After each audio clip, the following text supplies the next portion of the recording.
ओम नमः शिवाय, हर हर महादेव, जय महाकाल। अगर आपको लगता है कि महादेव आपकी सुन ही नहीं रहे हैं, काफी समय से आप बहुत सारे उपाय कर रहे हो लेकिन फिर भी आपकी कोई मनोकामना है जो अधूरी है, पूरी हो ही नहीं रही है, और आपको लगता है कि महादेव जी आपकी बिल्कुल भी नहीं सुन रहे हैं, तो मात्र छोटा सा उपाय करना, ये ओम की बिंदी वाला उपाय, आपकी जो भी मनोकामना होगी बहुत जल्दी पूरी होगी। आप सबको पता है अभी चल रहा है सावन का महीना, महादेव जी को बहुत ही ज्यादा प्रिय है और कहा जाता है शास्त्रों के मुताबिक कि महादेव जी इस सावन के महीने में जो भी पड़ता है, चाहे वो 1 महीने का हो, चाहे वो इस बार की तरह 2 महीने का हो, महादेव जी धरती पर वास करते हैं और अपनी भक्तों की भक्ति से प्रसन्न होकर के उन्हें मनोवांछित फल देते हैं। छोटा सा उपाय करना है, आपकी जो भी कामना होगी वो पूरी जरूर हो जाएगी।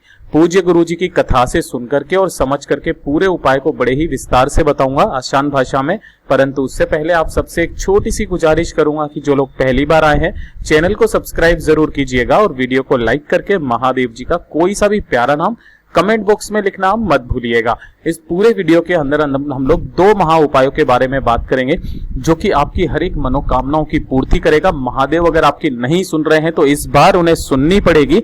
साथ ही साथ एक ऐसा अचूक उपाय जिससे आपके उन उपायों से लाखों करोड़ों गुना फल आपको प्राप्ति होगी। ठीक है, सबसे पहले बात करते हैं पहले वाले उपाय की तरफ। पहला वाला जो उपाय है वही आपको ओम की बिंदी वाला उपाय करना है, जो कि आपने थंबनेल में देखा था। ठीक है, सबसे पहले बात कर लेते हैं कि इस वाले उपाय को कर हम कब सकते हैं। तो सावन का महीना चल रहा है, इसमें आप किसी भी दिन पूरे तन मन धन से कर लेना।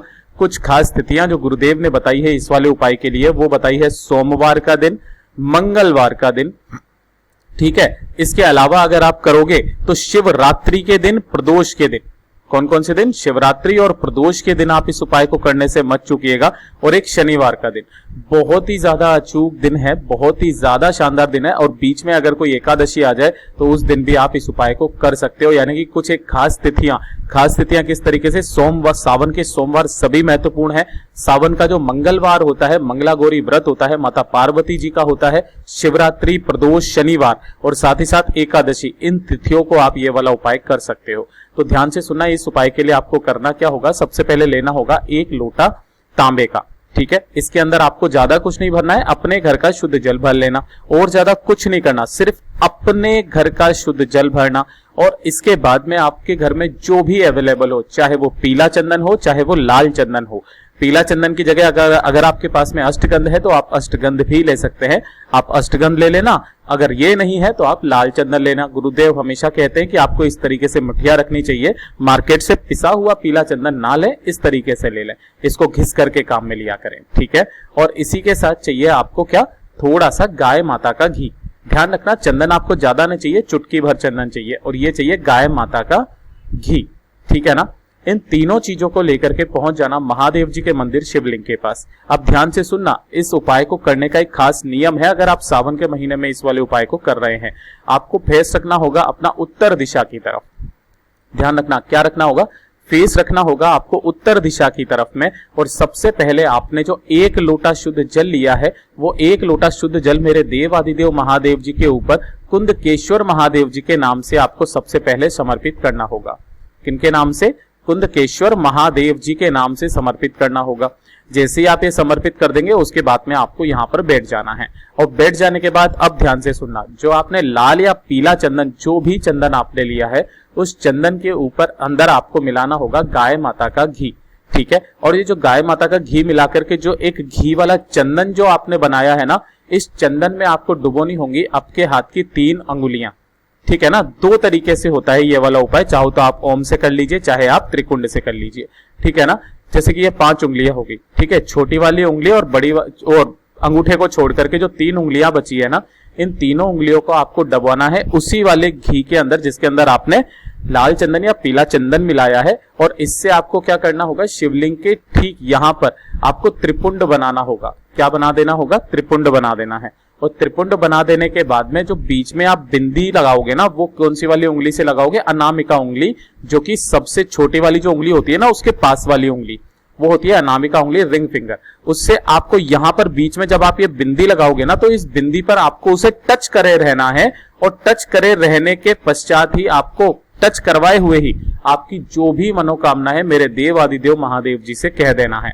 दाहिने हाथ की अनामिका उंगली से टच करते हुए यहां पर आपको अपनी मनोकामना कहनी है। आप त्रिपुंड बना करके भी कर सकते हो। सेम आपको यही वाला काम अगर आप त्रिपुंड ना बनाओ, देखिए गुरुदेव ने दोनों ही बताए हैं, ठीक है। आपको क्या करना होगा, इसी के ऊपर ओम बनाना होगा, ठीक है ना। और ओम बनाते वक्त जब आप यहां पर ये बिंदी लगाओगे ना, तब इस बिंदी के ऊपर जब बिंदी लगाओगे तो आपको उंगली उठानी नहीं है, आपको वहीं पर टच करनी है, आपकी वही अनामिका उंगली दाहिने हाथ की, और आपको अपनी मनोकामना बोल देनी है अपना नाम और गोत्र बोल करके। ये ध्यान रखना, अपना नाम और गोत्र बोल करके महादेव जी से आपको अपनी कामना कह देनी है और वापस घर की तरफ आ जाना है। लेकिन घर के तरफ आने से पहले ध्यान से सुनना, हम लोग गलती क्या करते हैं, आपको यहां पर परिक्रमा करनी होगी एक महादेव जी की। अब परिक्रमा आप कैसे करते हो, आप यहां से ऐसे करके जाते हो और वापस से ऐसे करके वापस आ जाते हो, है ना, क्योंकि महादेव जी की आधी परिक्रमा होती है। लेकिन अगर आपको इसी वाले उपाय का पूर्ण फल प्राप्त करना है, जल्दी से जल्दी करना है, तो ध्यान रखना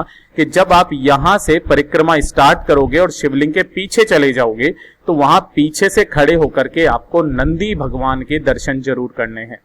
किनके, नंदी भगवान के दर्शन जरूर करने हैं, जो कि शिवलिंग के ठीक आगे की तरफ बैठे हुए रहते हैं, है ना। और वापस से मुड़ करके इसी जगह पर वापस आ जाना है। इस आधी परिक्रमा को ही महादेव जी की पूर्ण परिक्रमा माना जाता है, ठीक है। तो गुरुदेव ने जैसा भी बोला वैसा आसान भाषा में आपको बताया, आपकी सारी मनोकामनाएं पूरी जरूर होगी। बहुत ही अचूक उपाय है। अब बात करते हैं दूसरे वाले उपाय की तरफ कि अगर आप अपने जीवन में शांति चाहते हो, सुख समृद्धि चाहते हो, आप चाहते हो कि किसी भी तरीके का कोई कष्ट परेशानी जीवन में ना आए, तो छोटा सा उपाय करना, सावन के महीने में कोई सा भी एक दिन फिक्स कर लेना और उस दिन आपको ये वाला उपाय करना ही करना है, हफ्ते में एक बार, ठीक है ना। गुरुदेव ने ये बात बोली थी कि जो व्यक्ति इस वाले उपाय को कर लेता है उसके लिए ये चीज मानिए कि अगला पत्र, गुरुदेव की जो लाइन थी वो ये थी कि अगला पत्र उनके हाथ में कथा के दौरान आपका होगा, ऐसा कुछ कहा था उन्होंने, जहां तक मुझे याद है, ठीक है।